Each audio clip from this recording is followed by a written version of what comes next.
this point, I've cut out all except one of my pieces, just in case some of you weren't familiar with using a template to cut out pieces of fabric for sewing. So I did the exact same thing that you see here with these pieces, but I took the pattern for my size of foot, which you can see is size 10, and I've used my pins to tack it onto the material that we're using for the liner.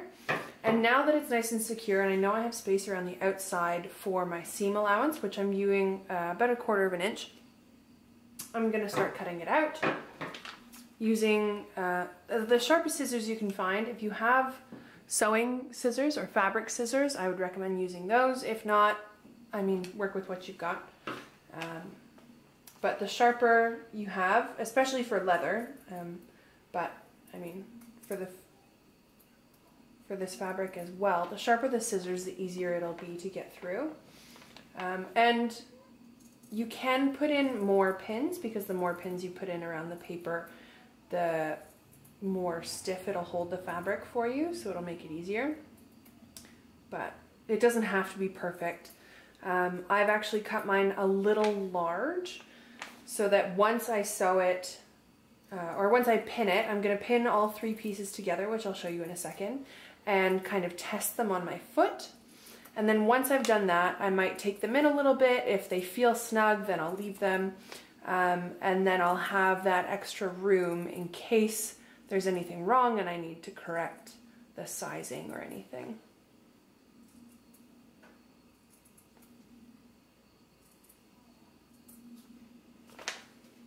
Okay.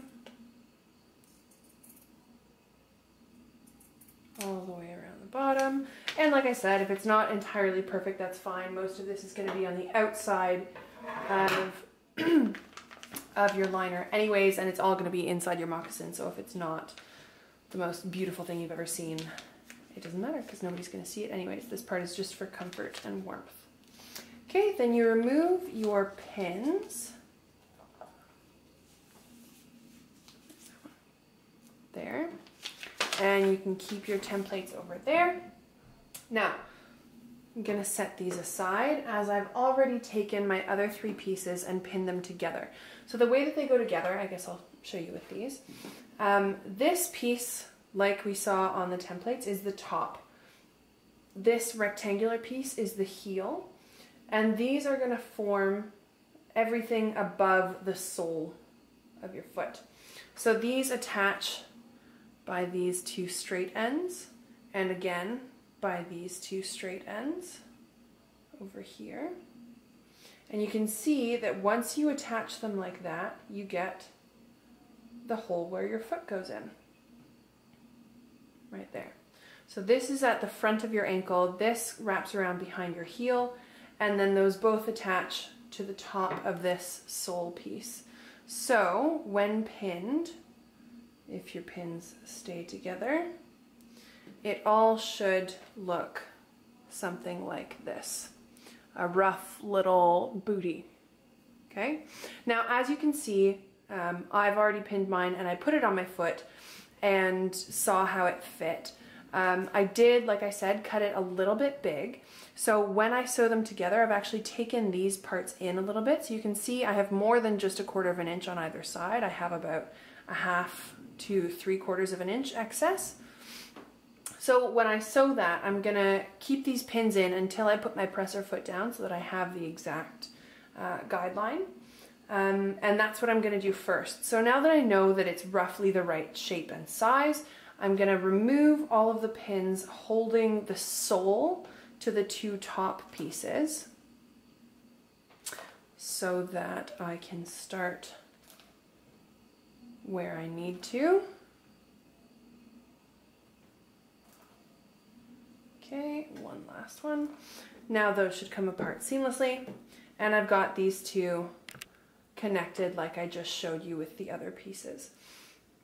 So these I'm going to take right to my handy dandy sewing machine. If you don't have a sewing machine, that's totally okay. You can do all of this by hand using the running stitch that we talked about earlier. So going back and forth just straight through the fabric, because that's essentially what you're doing on a sewing machine. It just makes it easier if you do have a sewing machine at your disposal to do it that way. Now I've already taken, there's two sides of the fabric, obviously. One is a little bit less fuzzy than the other side. And so the same as always, you want the good sides in, so you're always sewing inside out. But because these are going straight against your foot and inside the moccasin, you're not going to turn them back right side out at the end. You're going to keep that nice fuzzy side in towards your foot. And if you're using a different fabric, sometimes they're a little bit more obvious. With this fleece, it doesn't really matter because both sides are essentially the same.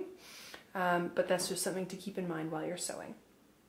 Now, I am going to start with this side here, and I can see that I've marked this off right about in between the 1/2 and 3/4 inch mark. So I'm going to take those out, keeping my thumb where that pin was, just as a reference, because then I know that when I put it into my sewing machine and put down my presser foot, it'll be exactly in the right spot. And then if I try it after I've sewn it together and it's still a little bit roomy, I can always take it in a little bit more afterwards. It's better to leave excess fabric to then trim afterwards than to make it too tight, because it's far easier to make something smaller than it is to make it bigger again. So I'll remove that pin because you don't want to ruin your sewing machine by going over your pins, and lower the needle into the fabric and start sewing. Now, just like with our hand sewing, you want to go back over those stitches just to make sure that everything is staying nice and secure. So this wonderful old school sewing machine has a little reverse button on the side here. So when you put it in, the teeth underneath the presser foot will start moving the fabric in the other direction. So just go back a couple stitches and then continue going forward. Watch my thumb.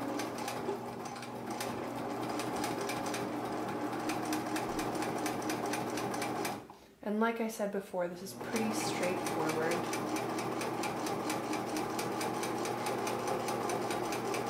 Just going to the end of the fabric.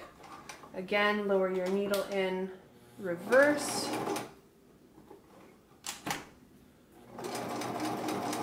And then sew right off the end. Where my scissors go? Then pull that out. Some machines have a little cutting corner, so you don't need a pair of scissors. You can just loop the fabric up and trim the thread as you go. This one does not. You're going to do the same thing on the other side, and then exactly the same process, but sewing the top two pieces to the base. Now that you've sewn both sides, the top and the back and the front of the top, and trimmed most of the excess, if you have a little bit, that's okay. You're going to go ahead and pin it back down to the sole, making sure that if you're using a sewing machine, you want your pins to be facing, like the sharp ends of the pin to be facing the needle, so going in the opposite direction that you're going to be sewing, because then as you sew along, you can leave the pins in, making sure that everything stays together properly, and pull them out very easily without having to pull your hand towards the needle. So once you've done that and everything's all pinned and in place and you're happy with the way everything fits, you start sewing and go all the way around, like so.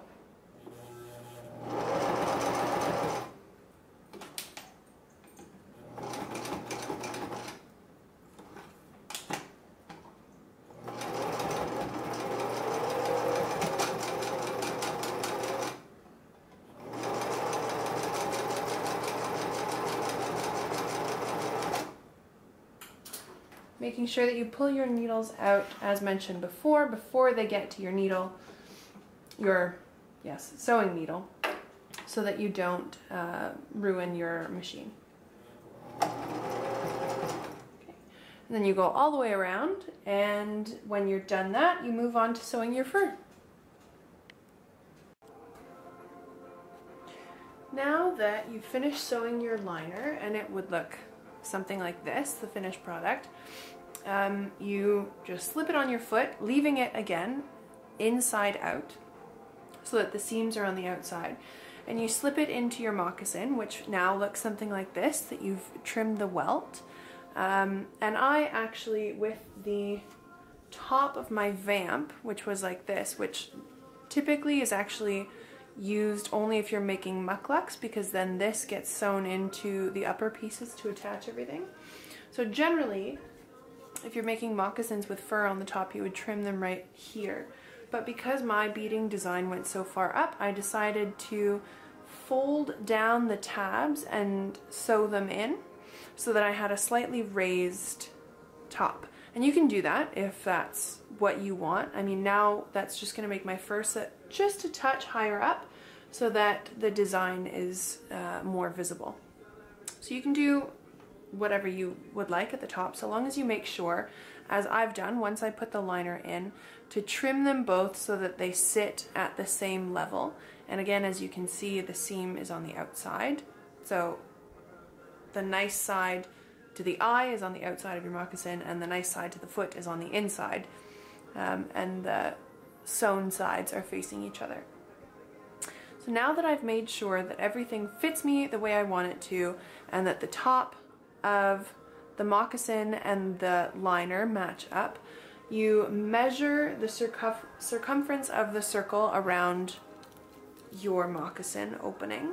And I've measured mine, and it comes out to, I think, 12.5 inches.